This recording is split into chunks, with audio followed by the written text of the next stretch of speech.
네, 반갑습니다. 떠먹이세 별떠세 박세준 세무사입니다. 오늘 부동산 임대 사업 소득 좀 볼 건데요. 이게 사실은 뭐 그렇게 어려운 게 없는데 간주 임대료라는 것 자체가 생소하신 분들이 많아서 질문을 되게 많이 하세요. 그래서 그걸 좀 정리를 할 건데 사실 주택 외랑 주택이 전혀 다릅니다. 소득세에서. 그래서 오늘은 이번 시간에 요것만 하더라도 좀 어려워요. 근데 간주 임대료 제가 지금 쓰는 거 를 중점적으로 설명을 드릴 거고 주택도 특이한 게 있어요. 분리과세인데 분리과세가인 분이 있고 종합소득세 하셔야 되는 분이 있어요. 종합과세 이건 다 1강에서 듣고 왔죠. 그런 분들을 위해서 제가 강의 찍는 겁니다. 좀 볼게요. 자, 그래서 일단은 부동산 임대랑요. 이렇게 지금 왼쪽이 부동산 임대고요. 일반이 있죠. 일반이란 건 이제 다른 부동산 외 모든 사업 소득을 말합니다. 근데 이렇게 있는데 따로 이렇게 관리를 해야 됩니다. 왜냐면요. 따로 관리를 해야 되는 게 예를 들어서 필요 경비가 더 많아요. 수입보다. 그러니까 지출이 매출보다 많은 경우죠. 요런 거를 결손이라고 합니다. 결손. 뭐 사실 결손이 부동산에서는 많이 나진 않고 보통 요 일반 사업체에서 많이 납니다. 보통 부동산에서는 결손이 안 나는데 진짜로 결손 나신 분들이 있어요. 예를 들어서 지금이 좀 많죠. 왜냐면 지금 임대료는 그대로인 상태에서 이자 비용이 엄청 올랐죠. 그래서 결손이신 분들 진짜 있어요. 완전 풀로 땡기셔가지고 하시는 분들 잘 들으셔야 돼요. 그런 분들. 이 결손은요, 이 결손금이라고 하는데요. 이 결손금을 빼는 방식이 일반 사업에서 발생하는 것과 부동산에서 발생하는 방식이 전혀 다릅니다. 자, 봅시다. 먼저 일반 좀 볼게요. 일반 보면요. 일반은요. 자, 우리가 1강에서 보고 왔죠?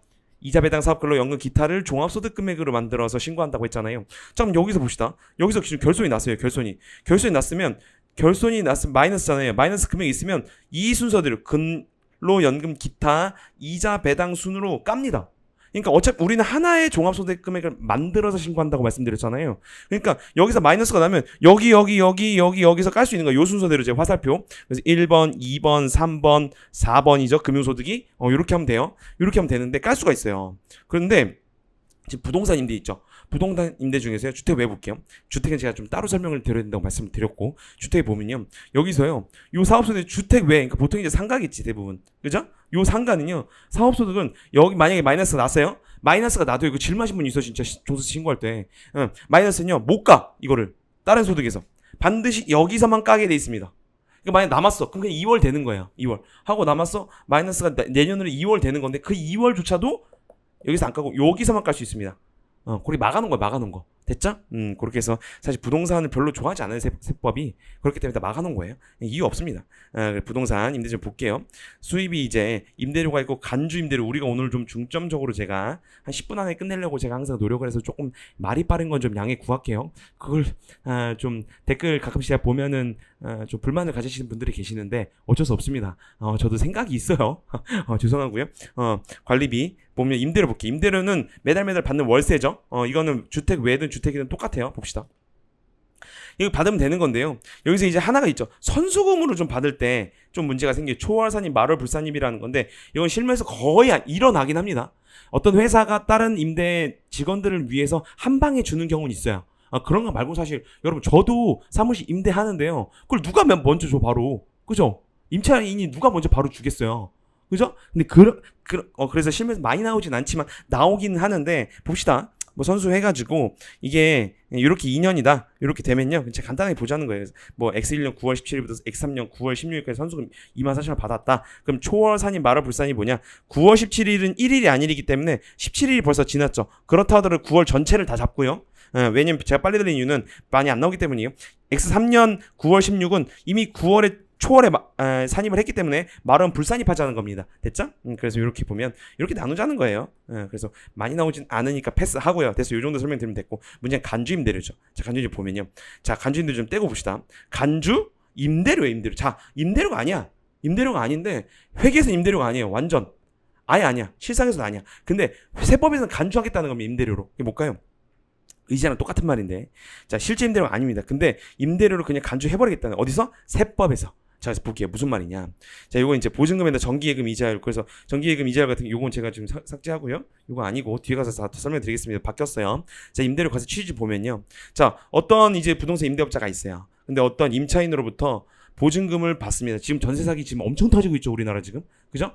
이건 저도 이 전세 자체가 사실 우리나라밖에 없는 걸 알고 있는데 거의 이게 사실 문제가 되는 겁니다. 이게 그 임대인의 엄청난 신뢰성을 주는 거잖아요. 사실 갭 투자하기 위해 만든 게 아닐까 저는 합리적 의심을 하게 되는데 지금 봐봐요, 엄청 터지잖아요. 지금 몇백억 대잖아요. 그 임차인들 어떻게 할 거야? 근데 어쨌든 자 봐봐요. 그래서 그 간주임대료라는 거 세법에서는 아무리 그래도 이거 간주임대료하고 세법밖에 없는 거 우리나라에서밖에 없어. 간주하는 거지, 간주. 봅시다. 보증을 받았어요, 4억을. 자 보면요, 받았어 이 사람이. 그럼 4억을 두 가지로 쓸 수 있습니다. 자 이걸 예금하는 거야. 예금, 은행에 예금. 자 그리고 아니 할 수도 있고 아니면 갭 투자할 수 있어. 근데 대부분 이거지.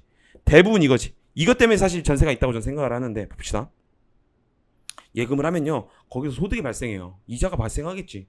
맞아요? 아니면 요걸 뭐 다른 방식으로 주식을 했어. 주식을 했으면 배당을 하겠죠. 배당 소득이 발생하겠죠. 맞아요? 됐어요. 어쨌든 요건요 금융소득으로 과세가 됩니다. 그래서 이건 문제가 되지 않아. 세법에서는 이걸 그래 이거 문제가 되지 않으니까 오케이 인정하자. 문제가 없다는 건데 봐봐요. 갭 투자는요 그냥 내가 받아갖고 투자를 했어. 거기서 소득이 발생합니까? 안 하죠. 안 해. 안 하기 때문에 이 안 하는 거에 대해서 문제가 있다는 거예요. 위는 예금이나 주식을 해가지고 세금을 내는데 갭 투자는 세금을 안 내잖아. 그렇기 때문에 간주 임대료가 아니지만 임대료로 간주해버리겠다는 거야. 보증금에 대해서. 됐어요? 자 그래서 보증금이 봐봐요. 보증금이 크면 임대료는 작죠. 그죠? 보증금이 작으면 임대료는 뭐예요? 그죠? 이게 월세지 대부분. 이거 월세, 이건 전세잖아요. 그죠? 이건 월세고. 그죠? 전세는 월세인데 봐봐요. 지금 상식적으로 생각해봐요. 보증금이 크고 차이가 나는데 그거에 따라서 임대료가 작고 크잖아요. 근데 만약에 우리가 실상에서 나오는 임대료만 과세를 한다. 그럼 문제가 생기지. 그래서 보증금에 대해서 과세를 때리겠다는 겁니다. 세금에서. 세법에서. 됐죠? 아주 형평성이 있는 거죠. 그래서 이 보증금에다가 정기예금 이자율 곱해서 그냥 때리겠다는 거예요. 대신 이중과세는 조정하겠다는 건데 이중과세 조정하겠다는 게 아까 그거예요. 예를 들어서 금융소득 이자나 배당이 있어요. 그럼 빼줘야지. 그죠? 이건 뭐로 과세돼? 금융소득 과세되는 거죠. 그래서 산식이 이렇게 됩니다. 보면요. 주택 외랑 주택으로 나뉘어요. 기장에는 추계 공부했습니다. 저번 시간에. 그죠? 보면요. 여기 부동산 임대업은 제일 밑에지. 제일 밑에. 7,500만 원이에요. 7,500만 원이 넘으면 복식부기물 이자로 바뀝니다. 자, 보면 봅시다. 기장은요. 자, 보증금 적수에서 건설비 빼고요. 거기다 정기예금 이자율을 곱해요. 적수라는 개념을 잠깐 볼 거고요. 나누기 365. 그다음에 요거 중요하지.